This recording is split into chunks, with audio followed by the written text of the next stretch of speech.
السيد في هذا الاطار تيقول لك واش نقدر نستعمل السلاح في هذه الحاله هذه؟ تحذير، ولكن الشفار خصو يعرف راه يقدر يدير التحذير، ولا جيتي قربتي ليه ولا نيشتي عليه يقدر يتيري فيك. وبالتالي المحكمه ليها كلام.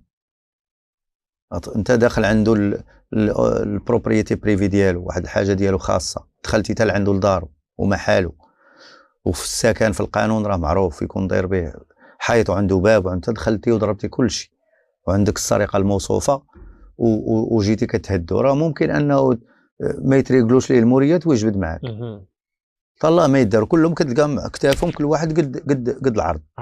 كلهم ما كتلقاش رقيوك، اش خوشه غير الشبان، وكيمشيو يخسروها في لاله ومالي، كتلقى ما في دوك البيران ديال الطرقان وداك الشيء جالسين تيخسروا فيها.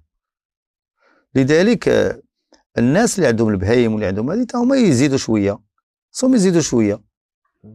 ما كان شيء يكثر الكلاب، الكلاب منافعين نافعين الا بعدتيهم من السارح، الا كان ما مطولش يجي واحد عافاك راه بغيت نخدم انا مزاوك. اتونسيون، معروفين المدن البلايص، دوك المدن اللي فيهم الفراقشيه كيتوالدوا منذ زمان، معروفين دوك المدن. كتجي كتقلب كتلقى هذيك المدينه، خصوصا ديال وسط المغرب. هذه المنطقه هذه ديال الخميسات راه معروفين حتى هي فيها بزاف ديال الفراقشيه في دوك الويدان تما.